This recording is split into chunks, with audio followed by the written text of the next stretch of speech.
Hello viewers, আসসালামু আলাইকুম। আজকে আমি তোমাদের সাথে শেয়ার করব লাউ দিয়ে ইলিশ মাছ কিভাবে রান্না করতে হয় আর ইলিশ মাছের মাথা দিয়ে পুঁই শাক রান্না।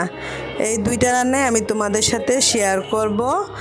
দেন এখানে আমি একটা বড় সাইজের লাউ নিয়ে নিয়েছি। লাউটা আমি খুব সুন্দরভাবে কেটে টুকরো টুকরো করে নিব। তারপর আমি লাউয়ের ছিলকাগুলি আলাদা করে নিয়েছি, কারণ লাউয়ের ছিলকা আলাদাভাবে ভাজি করা যায়। সো এটা তোমাদের সাথে আরেক দিন শেয়ার করব। দেন এর মাঝখানে যেহেতু আমার 3টা বেবি, আমার ছোট বেবিটাকে আমি গোসল করে ফ্রেশ করে এখন বিছনায় বসিয়ে রেখে আসলাম। ও মোবাইল দেখতেছে। দেন আমি ইলিশ মাছটা সুন্দরভাবে কেটে নিয়েছি। তো কেটে নেওয়ার পরে আমি পেঁয়াজ মরিচ এগুলো একসাথে কেটেছিলাম। তো এখন 2টা কড়াইতে আমি একটার ভিতরে পেঁয়াজ আর কাঁচামরিচের পরিমাণ বেশি দিয়েছি। দেওয়ার পরে এখানে আমি পরিমাণ মতো হলুদের গুঁড়া, মরিচ দেন কালারটা দেওয়ার জন্য দেখলাম যে হয়েছে কিনা। আর এভাবেও এখানে আমি হলুদের গুঁড়া দিলাম। মাছটার ভিতরে হলুদের গুঁড়া দিয়ে আমি সুন্দরভাবে 2টাই হলুদের গুঁড়া দিয়েছি এবং এটা আমি খুব সুন্দরভাবে মাছের মাথাগুলি ভেজে নিচ্ছি। দেন আমি এটার ভিতরে একটু পানি দিব আর এটাও একটু পানি দিয়ে দিলাম। দেওয়ার পরে এখানে পরিমাণ মতো লবণ দিয়ে নেব, কারণ পেঁয়াজটা জানি তরকারির সাথে একদম মিশে যায়। আর হালকা একটু মরিচের গুঁড়া আমি লাউয়ের তরকারিতে দিয়েছি, কারণ তাহলে কালারটা আসবে না, কিন্তু বেশি মরিচের গুঁড়া দেওয়া যাবে না, তাহলে কিন্তু তরকারির কালারটা অত সুন্দর হয় না।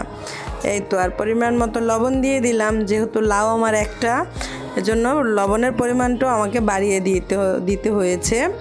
দেন এখন আমি সুন্দরভাবে তরকারিটার ভিতরে লবণ দিয়ে তারপরে এখানে আমি সুন্দরভাবে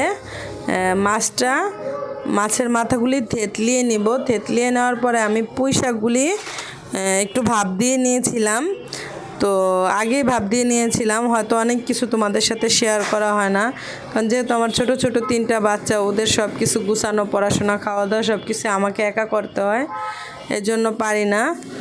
তো এখন আমি সুন্দরভাবে মাছগুলিও পিসগুলি সুন্দরভাবে দিয়ে একটু পানি দিয়ে দিলাম। দেওয়ার পরে আমি পানি দিয়ে সিদ্ধ করে নেব এখন।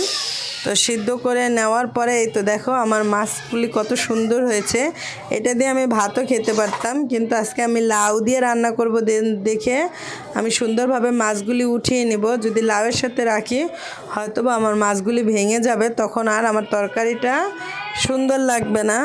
সো এখন আমি সুন্দরভাবে তরকারিটা একটু নেড়ে চেড়ে নেব। তো নেড়ে চেড়ে নেওয়ার পরে আমার যে কাটা লাউগুলি ছিল ধুয়ে রেখেছিলাম, দেন ওইটা আমি সুন্দরভাবে দিয়ে খুরচুন দিয়ে প্রত্যেকটা মশলার সাথে আমি সুন্দরভাবে লাউটা কষিয়ে নিব। আর দেন আমি আরেকটা চুলায় পুঁই শাক দিয়ে মাথা দিয়ে রান্না করেছিলাম, ওই পুঁই শাকটা দিয়েছিলাম। দেওয়ার পরে একটু পানি দিয়ে ওটা আমি খুব সুন্দরভাবে মাখা একদম করে রেখে দিয়েছি। আর এখন আমি লাউটাও খুব সুন্দরভাবে কষিয়ে নেব। এই তো প্রত্যেকটা লাউ জানি তরকারির সাথে মিলে, এই জন্য আমি ওইভাবেই রান্না করতেছি। দেন আমি ঢাকনাটা দিয়ে দিলাম। দেওয়ার পরে আমার ছোটো বাবুর জন্য আমি অল্প একটু ভাত নিলাম আর একটা ইলিশ মাছ নিয়ে নিলাম। দেন নেওয়ার পরে এখন ইলিশ মাছটা আমি জারিফকে ভাত খাইয়ে দেবো। আর এদিক দিয়ে দেখতেছিলাম যে আমার তরকারিটা হচ্ছে কিনা।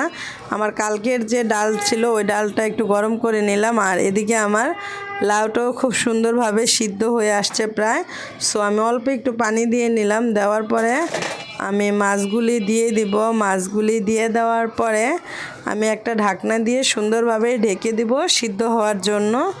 সো এই তো এদিকে দেওয়ার পর আমি ওখানে কিন্তু আমার বাচ্চারে খাওয়াইতেছিলাম। আর এই কাজগুলি আর চুলার আঁচটা বাড়িয়ে দিয়েছি, কারণ লাউ খুব তাড়াতাড়ি নামাই ফেলতে হবে। যদি অনেকক্ষণ রাখি তাহলে লাউ কিন্তু টক হয়ে যায়। দেন এই তো এখন আমার লাউটা প্রায় হয়ে গেছে। আর লাউটা খেতে দেখতেও যেমন লোভনীয় লাগতেছে, খেতেও কিন্তু খুবই মজা লাগবে, কারণ লাউটা খুব কচি ছিল। এই তো, আর ডালটা এই যে আমি সুন্দরভাবে ডালটাও জাল দিয়ে ফেলছি। এখন আমার তরকারিটা প্রায় হয়ে গেছে। এখন আমি দুপুরে খাবার টেবিলে ইলিশ মাছ, লাউ আর পুঁই শাক দিয়ে মাছের মাথা দেন আমি লাউ আর ভাতটাও আমি সুন্দর করে বেড়ে নিয়ে আসতেছি। এই তো আমি বাইরে নিয়ে আসলাম। এখন এই তো আমার এখন দুপুরের খাবার রেডি হয়ে গেল। দেন আমরা এখন সবাই খেতে বসবো।